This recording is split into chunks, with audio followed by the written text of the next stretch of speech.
think we knew right away that God was giving us something special. Kathy really came with a brilliant idea. She really did. So she had the framework already set up. And so it was pretty much putting the walls in and then painting the walls. We really had one writing session, and we had the basic chorus and the basic melodic line of the verses. Then we get into the studio with our friend Sal Oliveri, who's just a brilliant friend, producer, engineer, everything. He is. After they sort of worked through a few details, we just said, well, let's just try and document a rough recording of it. Nicole went in the booth, and I sat at the keyboard. And so I got in there, and I closed my eyes, and I began to speak. And then I opened them up just in time to sing. This little motif came to me.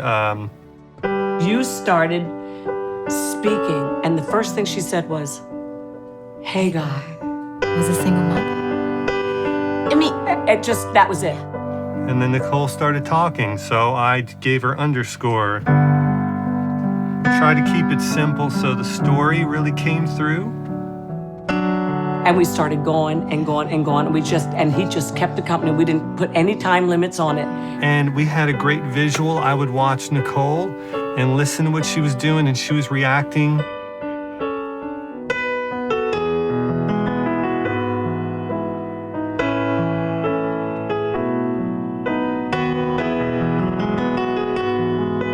Just speaking has always been one of the harder things for me.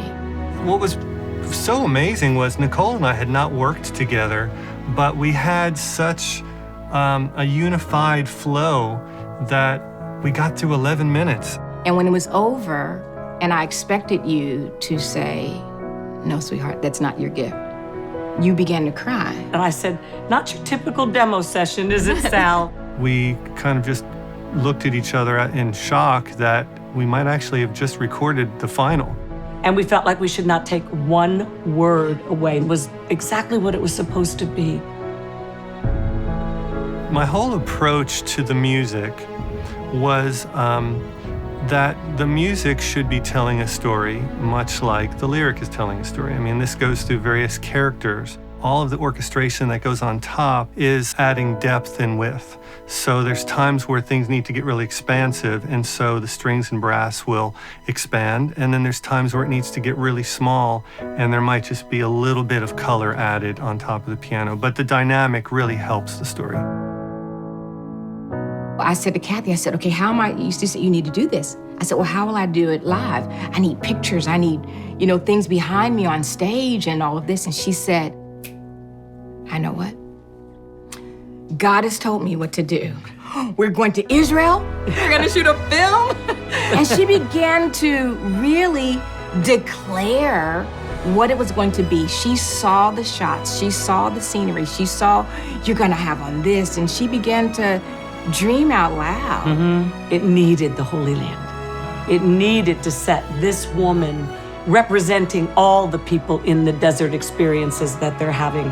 Then I started seeing her, what she should be wearing, how she should have her hair, how the wind should take a scarf that she's carrying. I knew from going to Israel as often as I have, where I wanted her on a ledge, singing certain lyrics. I'm trying to achieve another tool with this. Come to the Holy Land, visit it, go to the places where these things actually happened, learn what the words really mean. All right, that's pretty darn gorgeous. Stop it, Nicole, and do it again. It's a compelling story, and I'm glued, and I'm like involved, and yet I'm not bored. After 5 minutes, it's quite remarkable. Working with Kathy really has just raised the bar for me in a lot of ways. Songwriting, as a woman, as a mother, just seeing her heart for people, her heart for excellence, has really just raised the bar for me. I think it's going to be powerful. Yeah. We're going to try to be faithful. I've surrounded myself with incredibly talented people. Yes. And we're hoping that it brings people, like in our lyric, and the power of his presence will bring them to their knees. Yes. Because he will raise them up again.